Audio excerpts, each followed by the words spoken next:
Bonjour à tous. C'est mieux quand on lance le logo pour que ça apparaisse. Alors, j'espère que vous allez bien et que voilà, tout se passe bien pour vous. En tout cas, on est ensemble, on prie les uns pour les autres. Ça y est, on est dans cette semaine-là de Pâques. C'est ce qu'on appelle souvent la semaine sainte. Ce sont ces jours-là qui ont précédé Pâques. Et on dit souvent, il est bon de revenir aux sources, de ne pas oublier les racines. Et c'est ce qu'on va faire ensemble tout au long de cette semaine, revenir aux sources, à la racine de Pâques. De Pâques et, je vous invite à prendre ensemble, on va faire une lecture. C'est dans le livre de l'Exode au chapitre 12. Exode chapitre 12, et versets 1 à 8. L'Éternel dit à Moïse et à Aaron dans le pays d'Égypte, ce mois-ci sera pour vous le premier des mois, il sera pour vous le premier des mois de l'année. Parlez à toute l'assemblée d'Israël et dites, le 10e jour de ce mois, on prendra un agneau pour chaque famille, un agneau pour chaque maison. Et si la maison est trop peu nombreuse pour un agneau, on le prendra avec son plus proche voisin, selon le nombre des personnes. Vous compterez pour cet agneau d'après ce que chacun peut manger. Ce sera un agneau sans défaut, mâle, âgé d'1 an. Vous pourrez prendre un agneau ou un chevreau. Vous le garderez jusqu'au 14e jour de ce mois. Et toute l'assemblée d'Israël l'immolera entre les 2 soirs. On prendra de son sang et l'on mettra sur les 2 poteaux et sur le linteau de la porte des maisons où on le mangera. Et cette même nuit, on en mangera la chair rôtie au feu. On la mangera avec des pains sans levain et des herbes amères. Alors on a ici le premier récit en fait de la première Pâque. On a lu ensemble, je vais dire à Moïse donc de prendre un agneau d'1 an et du pain sans levain et des herbes amères. Alors ces 3 éléments n'ont pas été choisis au hasard par Dieu. Il y a là une symbolique très forte. C'est la Bible qui nous dit que l'Ancien Testament, les choses qui se passaient étaient l'ombre des choses à venir. Et en fait, ces 3 éléments annonçaient la Pâque qui a pris place dans les évangiles.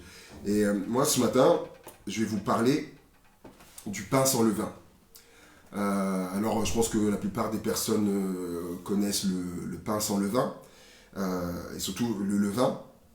C'est ce qui permet, n'est-ce pas, de faire lever la pâte, de faire gonfler la pâte.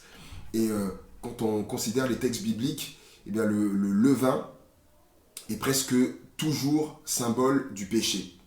Alors, on va lire ensemble quelques textes. Vous avez votre Bible. On va lire ensemble, par exemple, le premier texte dans 1 Corinthiens 5, versets 7 et 8. 1 Corinthiens 5, versets 7 et 8. Faites disparaître le vieux levain, afin que vous soyez une pâte nouvelle, puisque vous êtes sans levain, car Christ, notre Pâque, a été immolé. Célébrons donc la fête, non avec du vieux levain, non avec un levain du mal et de méchanceté, mais avec des pains sans levain, de la pureté et de la vérité.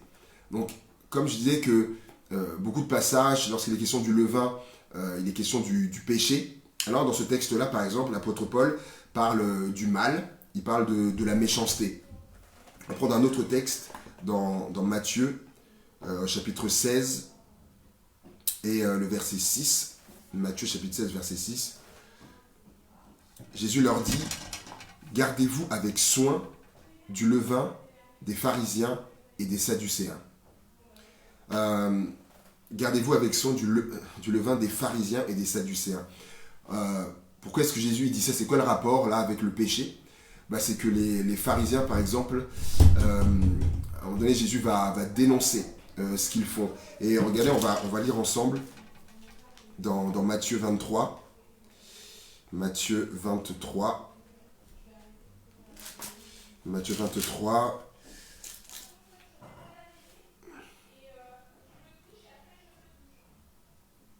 Malheur, à partir du verset 23, Malheur à vous, scribes et pharisiens, hypocrites, parce que vous payez la dîme de l'amande, de la nette et du cumin, et que vous laissez ce qui est plus important dans la loi, la justice, la miséricorde et la fidélité.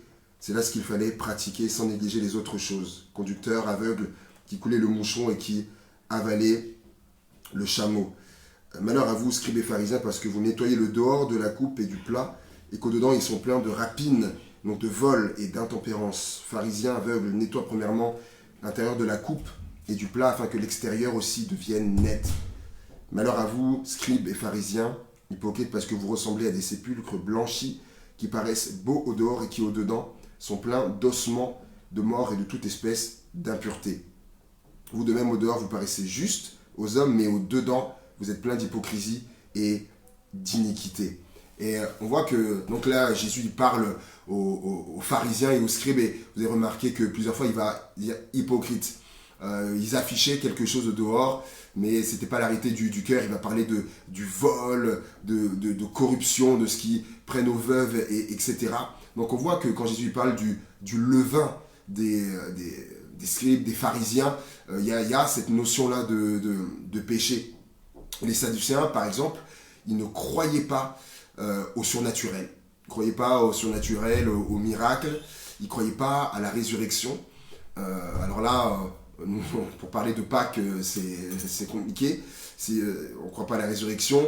Ils ne croyaient pas non plus au monde angélique. Et lorsqu'on considère Pâques et la résurrection, des anges ont été là au tombeau. Alors ça nous parle de l'incrédulité.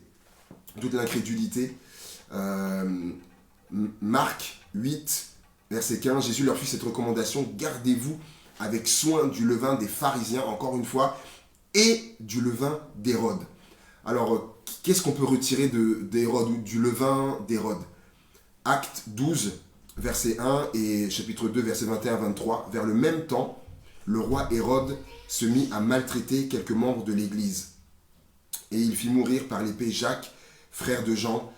Un jour fixé, Hérode, revêtu de ses habits royaux et assis sur son trône, les harangua publiquement. Le peuple s'écria: voix d'un Dieu et non d'un homme. Au même instant, un ange du Seigneur le frappa parce qu'il n'avait pas donné gloire à Dieu, et il expira rongé des vers. Là, lorsqu'on considère Hérode, le levain, par rapport à Hérode, on peut parler de cruauté, de violence, lorsqu'il va faire maltraiter quelques membres de l'Église. Il fit mourir par l'épée Jacques, frère de Jean, la cruauté et l'orgueil également. Il va se présenter là, les gens vont le voir, vont dire voilà, voix d'un Dieu, et donc d'un homme, il se prenait pour un Dieu, et on voit malheureusement la fin qu'il va avoir. Donc vraiment, on retrouve cette notion donc du péché. Le levain a cette image de nombreuses fois du péché. Le titre que j'ai donné à ce message, c'est Jésus, notre pain sans levain. Alors, pourquoi parler en ces termes? Jésus, notre pain sans levain. Eh bien, premièrement déjà, parce que Jésus est le pain. Et ça, on lit ensemble. Regardez avec moi dans Jean chapitre 6. Jean chapitre 6, versets 32 à 35. Jean chapitre 6, versets 32 à 35.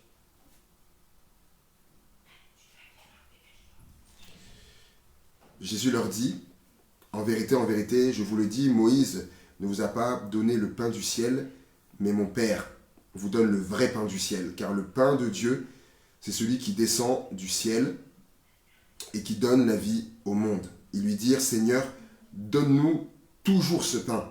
Jésus leur dit: je suis le pain de vie. Je suis le pain de vie.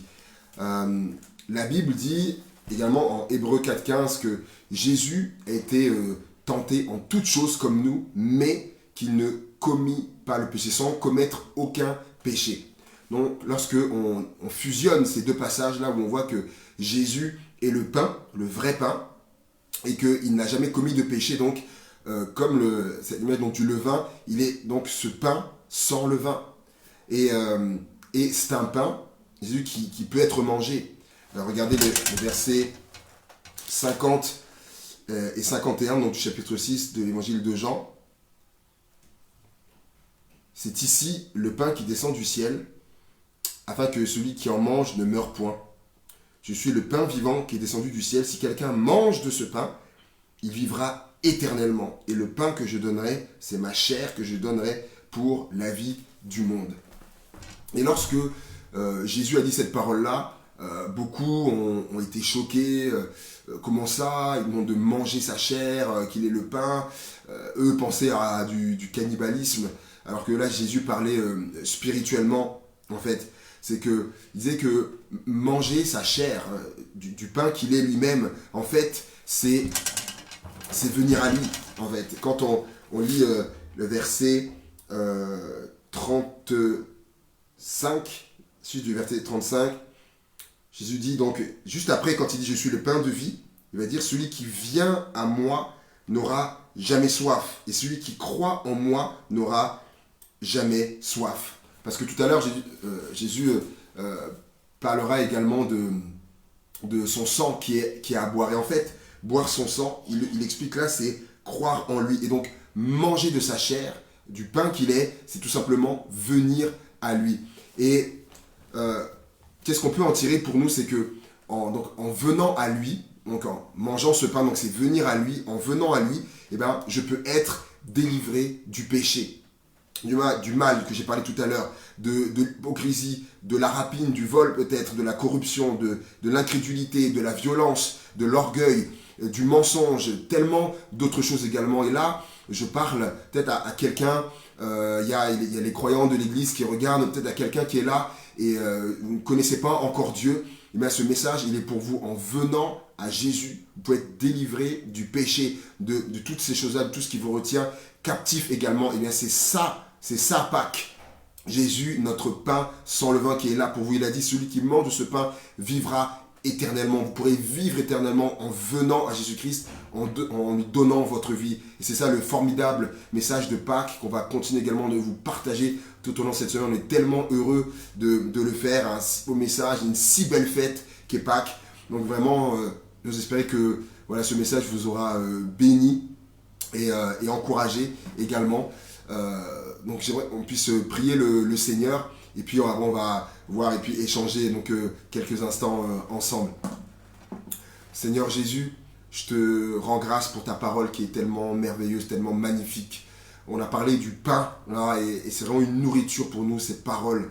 Merci parce que en la lisant, eh bien, tu nourris notre âme, tu fortifies notre âme, Seigneur Jésus, comme la nourriture donne de la vigueur. Ta parole nous donne de la vigueur et Seigneur mon Dieu, quand on considère Pâques, comment ne pas être émerveillé, Jésus, de tout ce qui peut ressortir de ça, de ce qu'on peut s'approprier pour nous aujourd'hui, Seigneur Jésus. Oui, on peut venir à toi, et toi qui étais ce pain sans levain, sans péché, qui a pris notre péché, en venant à toi, on peut être délivré de tout péché. Waouh, quelle puissance dans ça, quel espoir dans ça, Jésus. Alors sois béni chaque internaute qui regarde, les croyants, non-croyants, qui fait la lumière dans les cœurs, Seigneur Jésus, et bénis tout un chacun encore, tout au long de cette journée, dans le nom de Jésus. Amen. Amen. Alléluia. Ah, salut Pascal. Salut Pascal, bonjour Pascal. D'autres qui sont là. Salut Maryse. Salut Véronique. Salut Véronique. Salut Rebecca, bonjour. Content de vous voir. Salut Armand. Salut Armand. Ah, on est content de tous se retrouver. Ouais. Ouais, c'est vraiment super de pouvoir échanger ensemble comme ça. Ah, Anissé. Salut Anissé. J'espère que ça va mieux. En tout cas, on continue de prier pour toi. Donne-nous des nouvelles. Ah, excellent. Excellent. Bonjour à tous. On est ensemble. Ça fait vraiment du bien. C'est-à-dire que même malgré la distance, on est là connecté. On peut s'édifier, on peut se fortifier. C'est vraiment top. Alors, n'hésitez pas aussi on est vraiment encouragé et béni de voir les répercussions que les vidéos que l'on fait voilà, font dans les encouragements qu'on reçoit de vous tous. Et merci beaucoup pour tous vos encouragements, différents lives du matin, les cultes. Là, on voir la jeunesse, la réunion a eu plus 1 millier de vues. Pareil pour les cultes, alors n'hésitez pas à partager autour de vous les gens que vous connaissez, Dieu peut leur parler. Et voilà, et la parole de Dieu, on sait qu'elle est vivante, elle est efficace et elle ne retourne pas à Dieu sans avoir fait son effet. Donc vraiment, allez-y, merci pour les partages. Salut Véronique, salut Véronique, Rosie, voilà, plusieurs sont là, c'est cool, soyez bénis. Yes, Marie-Ange, salut Marie-Ange.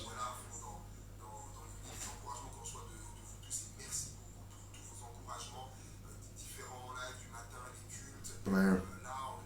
Voilà, une bonne journée à chacun. Je tiens encore d'échanger, mais c'est vraiment un rendez-vous qu'on apprécie. Et que vraiment Dieu pose sa main sur nous tous. C'est vraiment une belle journée avec le Seigneur, tout simplement avec sa grâce qui est tellement bonne. À la prochaine.